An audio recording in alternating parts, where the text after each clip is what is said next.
bien que sama grand sama xarit la moom tamit il a une personnalité hybride mi patriote comme Daouda Mine nga xam ne démb dégg naa ko parce que il y a 2 mois Daouda Mine nga xam dafa mel ni ku jógoon ci amnésie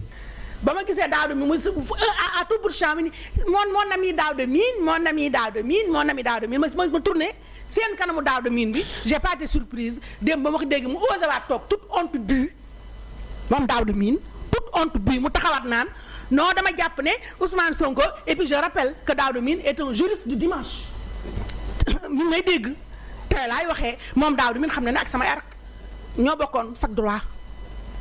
li may wax nii moom Daouda Mine toog na ma xam nga man sama chance dans cette vie là mooy man dama moo tax ragaluma ko tasaare samay audio ku ko tasaare nag évidemment dinaa la rey waaye dooma fenal waaw li ma wax laa gëm mais Daouda Mine mi ngi may seetaan télé laay waxee D-Média laay waxee Ndoumbelane sa waxu démb mooy sa waxu tey Daouda Mine toog na nii toog na nii xoolal ba pare lu gën a dee Daouda Mine li may wax nii Daouda Mine toog na nii man Aïssatou Diop Fall ma toog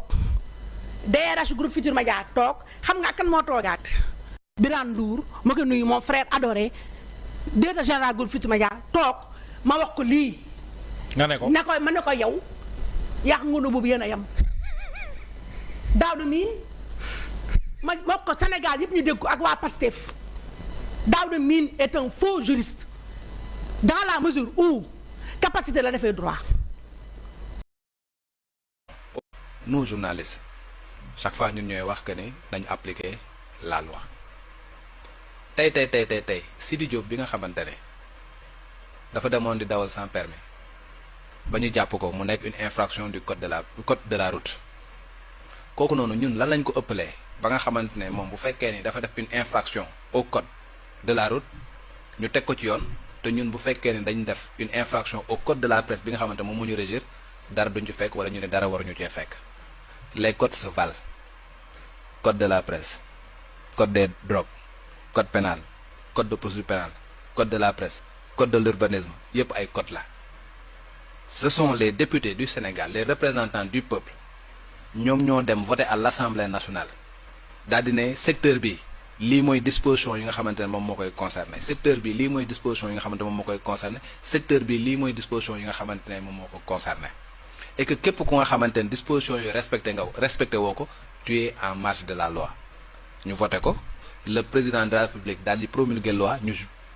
publier ko ci journal officiel mu nekk une loi d'application générale de portée générale et une loi impersonnelle bu nga xamante ne dafa war a appliquer wu ci ñëpp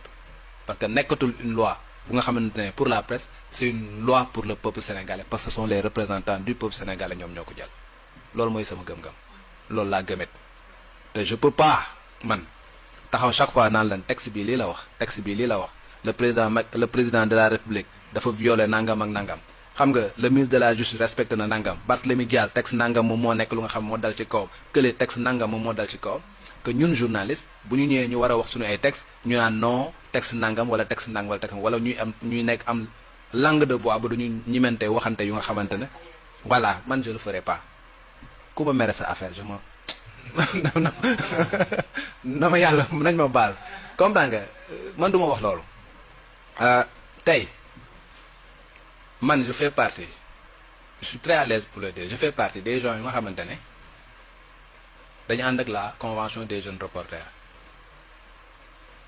fii laa leen doon bàyyi di def tournée au Sénégal avec la convention des jeunes reporters avec la fondation Neumann pour vulgariser les dispositions du code de la presse région yëpp dem naa fa avec les correspondants régionaux avec la convention des jeunes reporters ñuy wax journalistes yi lii mooy li nga xamante moom moo nekk code de la presse lii la code de la presse wax lii mooy les droits et les devoirs des journalistes lii mooy les dispositions yi nga xamante ne moom moo concerné le fonds d'appui à la presse lii mooy les dispositions yi nga xamante ne moom moo concerné le code de la presse lii mooy les sanctions administratives et pénales yu nga xamante ne moom la code bi tëral que ni bu fekkee ne sàmmontewuloo ak lii ak lële lii mooy dal sa kaw 2022 laa ko def 2023 ba fi mu toll nii ñu ngi ci 2024 j'ai eu le privilège également UFR CRAC de l'université Gaston Berger joxe foofu ay cours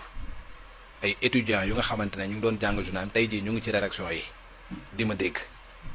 tu peux pas venir nga enseigner leen wax leen lu nga xamante ne lii la texte yi wax lii la texte wax lii la texte wax tey nga taxaw di wax leneen lu nga xamante ne bokkul ak loo leen doon waxoon.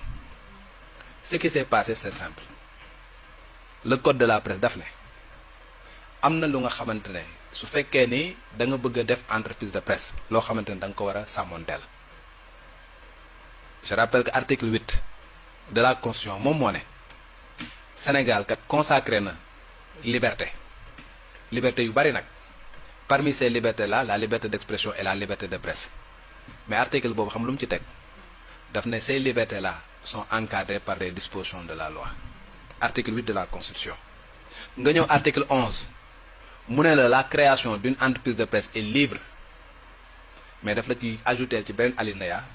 ne le régime de la presse est encadré par la loi donc loo ciy mën a déggee mooy liberté ba nga am tamit c'était pas une liberté totale dafa am benn texte bu nga xamante ne moom moo ko encadré texte boobu nag moom mooy la loi 2017-27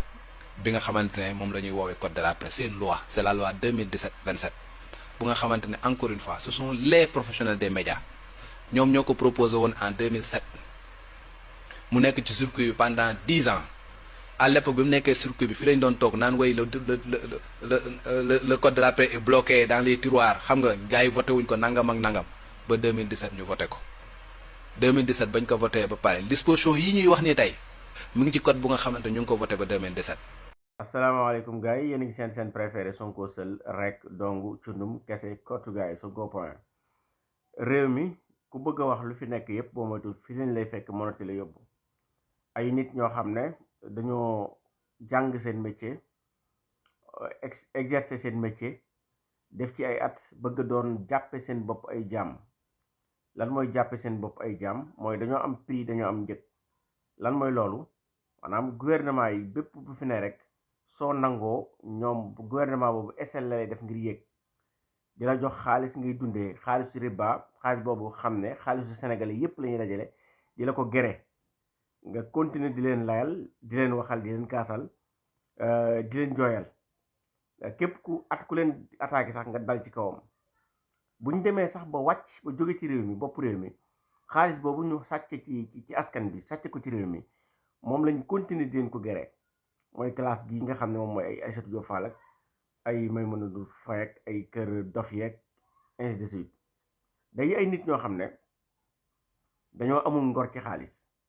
te xaalis jaral leen loolu du ne kenn ku ne xam na ne ñii exercetul métier journalisme ñii kenn ci ñoom exercetul métier journalisme par exemple tey boo demee ci kër gu mel ni kër dof yi nga gis Bougane ndeysaan li mu amoon li ko yàlla defaloon ci ay ci liggéey ak fi mu jaar yëpp mu tax góorgóorlu ba taxawal organe de presse télévision émission yi gënoon dox bokk na ci li ñuy wax grande gueule kenn daaw presque ñu bari dañ ko daan déglu pourtant amoon na ñu fa nekkoon de ñoo xam ne dañ daan contre Ousmane Sonko ku mel ni Pouy mais kan moo nekkati ci télé ba ku am njëriñ ku ñuy déglu kan day promouvoir saagakatu Ousmane Sonko c'est-à-dire képp ku mu gis ngay nit ku bon rek yaru làmmiñ mu ñaaw wu salte rek mu recruter la andi ci télé bi maa ngi dégg keroog buri di ko wax bu Xalaat TV mais dafa am bu mu fàtte nee na koo xam ne marché Adji Sarr moo ko gañe woon maanaam tax toog ci profité ci Adji Sarr ci ay fen ni frère Adji Sarr la fa la commencé woon di duul ñu jël ko teg ko ci télé bi muy wax di saaga Ousmane Sonko keneen ki ci des ab fenkat la fenkat boobu bu yées ci àdduna muy Modou Fall nga xam ne moom moo doon